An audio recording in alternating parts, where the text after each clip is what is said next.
माझ्या आईला आनंद होईल आज. हां चला घ्या पुढचा प्रश्न. कोण कोणास म्हणाले? संजय राऊत खरे गद्दार, त्यांनीच ठाकरेंचा आणि पवारांचा पक्ष फोडला. मला माहित नाही कोण म्हणाला खरोखर.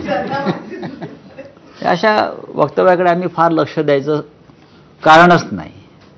पवारांचा पक्ष फोडला, शिवसेना, हे कोण बोलतं? हे जे फुटलेत तेच बोलत असतात. त्यांना काय उत्तर दे? जे फुटले आहेत स्वतः, ज्यांना पक्षाला भरभरून दिलं, जे फुटले आहेत ते त्यांनी जर अशा प्रकारची वक्तव्य केली तर दुर्लभ. काही प्रश्न सोडण्यासाठी असतात. हां काही प्रश्न ऑप्शन पुढचा 4 पैकी 3 द्यायचे असतात. सेल नसलेला रिमोट. सेल नसलेला रिमोट मला माहित नाही. बाळासाहेब ठाकरेंचा रिमोट मला माहिती आहे अजूनही. तो अजूनही चालतोय. आमच्याकडे आहे तो अजून. पत्रकार पोपटलाल. पोपटलाल आहे ना एक. पूर्ण मी म्हणा ना. मुलुंडला एक पोपटलाल आहेत की. ते आता गप्प आहेत.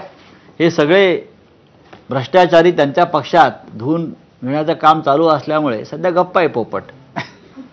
कितना झूठ बोलोगे, मित्राच्या पाठीत खंजीर खुपसला. हे आमचे मित्र प्रकाश आंबेडकर माझ्याविषयी बोलतात. पण ते त्यांचा गैरसमज आहे. असं काही झालेलं नाही.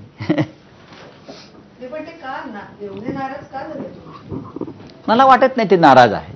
ते त्यांचं एक राजकारण त्यांच्या पद्धतीनं करत असतात.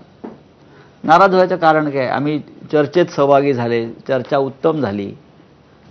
आम्ही त्यांना जेवढी आमची क्षमता आहे महाविकास आघाडीची त्या क्षमतेनुसार आम्ही त्यांना जागांचा प्रस्ताव दिला. ह्याच्या पलीकडे चर्चेत काय होऊ शकतं?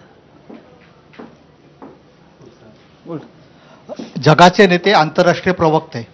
संजय राऊत. शेवटचा मराठी माणसाला अभिमान पाहिजे याचा. आणि विशेषतः पत्रकारांना. शेवटचा भांडूप का देवानंद. हा आहे ना. भांडूपचा कशाला? देवानंद कोणाला आवडत नाही. सदाबहार माणूस होता तो. आणि आम्ही पण सदाबहारच आहोत. आमचा पक्ष सदाबहार आहे. तुम्ही ते पॅटर्नच बदललात नाही. कोण कोणास म्हणाले हा प्रश्न ज्या पद्धतीने विचारला जातो आपल्याला लहानपणी मी पॅटर्नच बदलतो ना. किती मार्क द्यायचे आता ह्याला?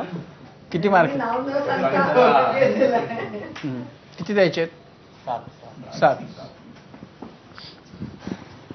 राऊत साहेब, म्हणजे शिवसेनेचं